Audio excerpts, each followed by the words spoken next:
A little taller, a little longer. Throw your arms in the air. High, beautiful. Both arms. You know what might be really cool?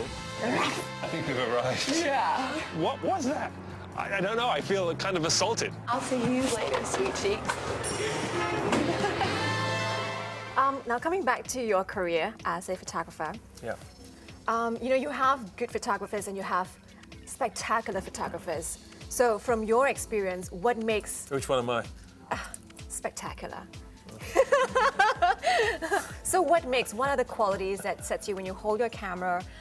You know it's going to be amazing shots. Well, I mean, first of all, you don't necessarily, when you set out, you don't know it's going to be amazing. Amazing things kind of happen sometimes, and you get that golden moment where, you know, the hair on the back of your neck stands up on end, and you know you've got gold. You know that this is it. This is the moment. And it happens. Normally, it happens quite often when you're lucky. You know, when you're shooting and you know what you're doing, and you can conjure up that moment. It really happens when you realise you're capturing true raw emotion. When whatever it is authentic, is believable, is real, is honest. Because there's nothing worse than a fake smile. There's nothing worse than a fake anything, quite frankly. Because as soon as it's faked, you don't trust it. It's not, you know, and as I said, my whole relationship with my wife is built on trust. And it's the same thing in a photograph. You try and want that person to like you, or to love you, or to hate you, or to have some real emotion. And if you can capture that, then you've captured magic. And that's when you get that spectacular moment.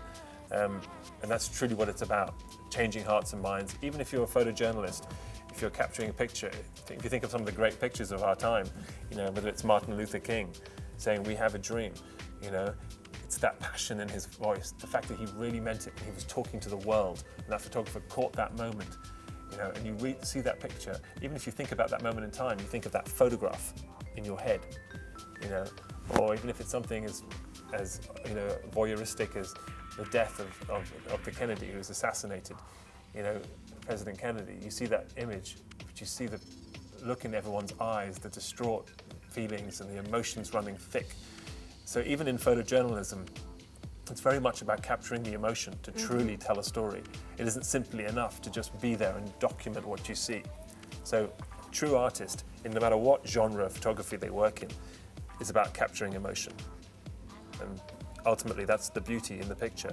Now, beauty doesn't mean it's pretty or ugly, because there's beauty in everything. Can you teach that? You can encourage it. In your workshop. You can bring it out. You can tell people what to look for. Ultimately, it starts with compassion for the individual. In other words, the person themselves has to love themselves first before they can actually find the love in other people. It's not enough to just think, okay, I like this person, that's enough. And if they don't like who they are or what they're doing, it's never really going to click.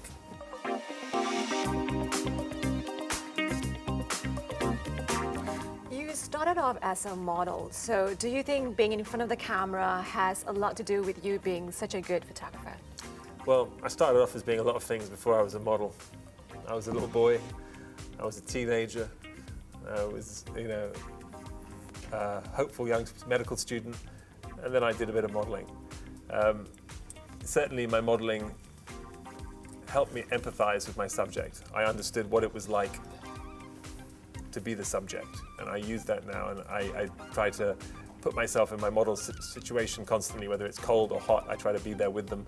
You know, I often get in front of my lights and have my assistant shoot me, and just to get in the moment. I've always done that, and some people wonder, like, what's that photographer? Why is he standing in his lights? Like, why is he being photographed by his assistant? Well, he should be shooting somebody else right now to look at the pictures. But I'm going to see the pictures that my assistant takes.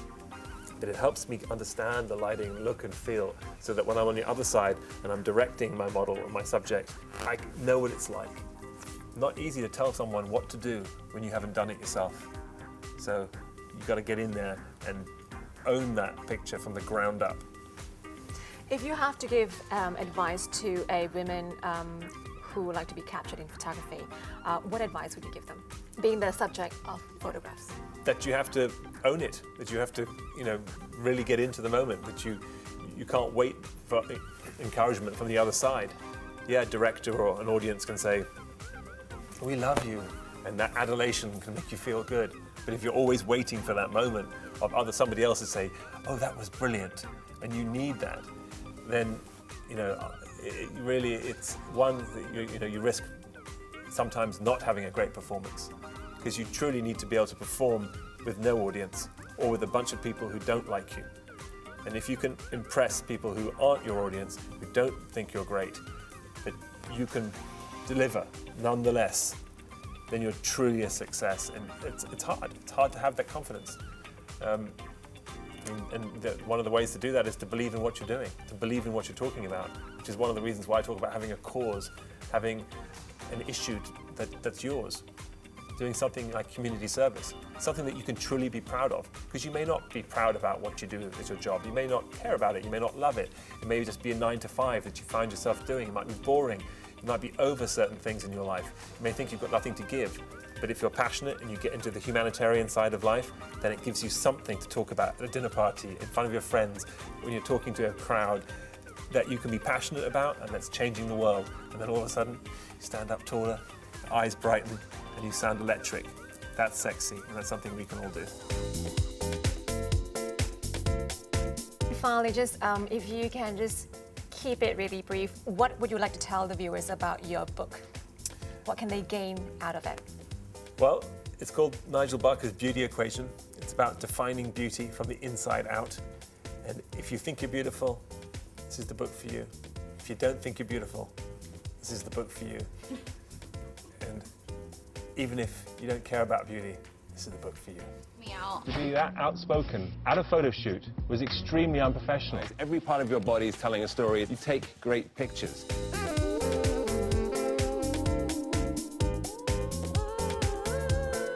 Yes, ladies, Nigel Barker is indeed good-looking and charismatic. For more great interviews, keep tuning in to us. This is Lisa Wong for Bella.